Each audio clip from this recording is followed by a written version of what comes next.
siapapun Presiden Republik Indonesia, ya siapapun, ketika dia belum menyatakan bahwa rakyat Indonesia dibebaskan dari pajak, maka dia bukan presiden yang terbaik.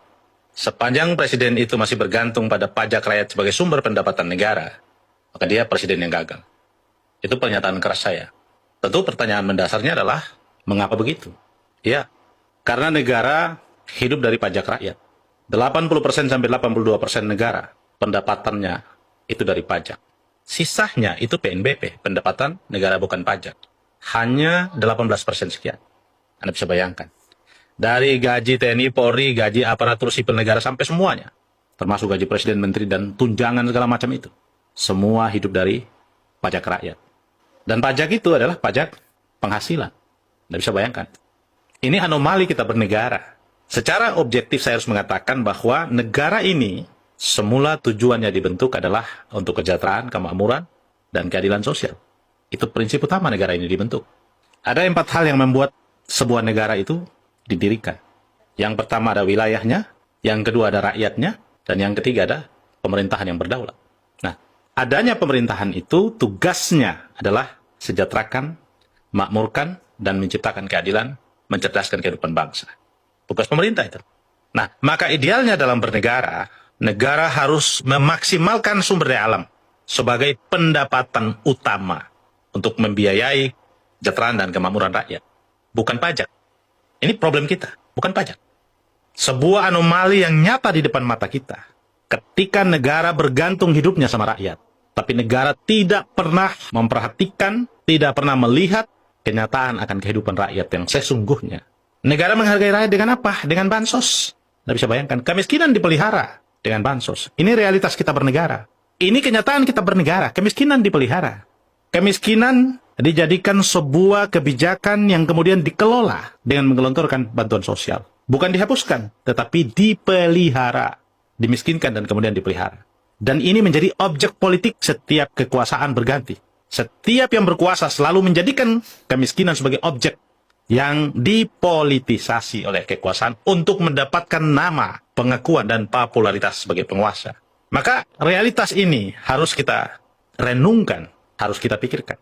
Pertanyaan mendasarnya, kemanakah sumber daya alam kita?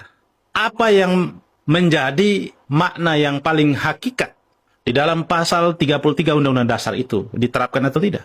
Jawabannya tidak. Lalu sumber daya alam kita kemana?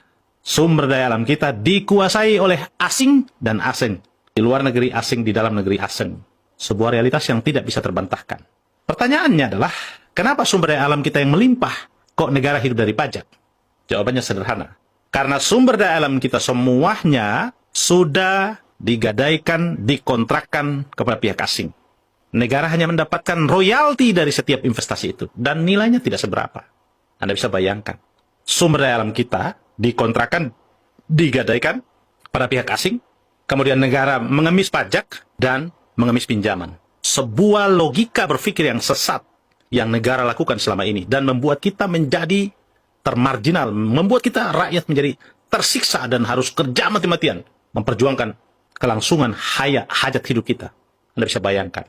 Padahal, kalau Indonesia dikelola dengan baik dengan sumber daya alam kita yang berlimpah. Mereka kor-kor mengatakan kita kelapa sawit nomor 1. Kita nikel nomor 1. Kita punya emas. Kita punya timah, kita punya batu bara, apalagi kita punya ikan. Semua kita punya yang tidak dimiliki oleh negara-negara kecil seperti Norwegia, yang tapi masyarakatnya tidak bayar listrik, pendidikannya gratis, rakyatnya makmur. Negara-negara kecil di Eropa sana, mereka tidak punya sumber daya yang unggul. Udah, kita tidak usah jauh-jauh. Tetangga kita Singapura punya apa? Tetapi dia menjadi negara terkaya nomor 1 di dunia. Anda bisa bayangkan dengan pendapatan per kapita per tahunnya 1,5 miliar per kapita. Bisa bayangkan, kita pendapatan per tahunnya hanya 150 sekian juta. Itu juga sudah dikelompokkan sebagai kelompok menengah. Dan yang miskin, yang miris, Anda tahu pendapatan per tahunnya hanya puluhan juta. Karena 600 ribu per bulan Anda hitung. Kalau dikali 12, berapa puluh juta itu? Jadi ironi kita bernegara. Maka pernyataan pembuka saya tadi, saya katakan, siapapun yang menjadi Presiden Republik Indonesia, sepanjang dia tidak mengatakan bahwa saya akan membebaskan rakyat Indonesia dari pajak, maka dia akan menjadi presiden yang gagal. Dia belum jadi presiden yang sukses. Ini sebuah pekerjaan yang terus-menerus kita perjuangkan.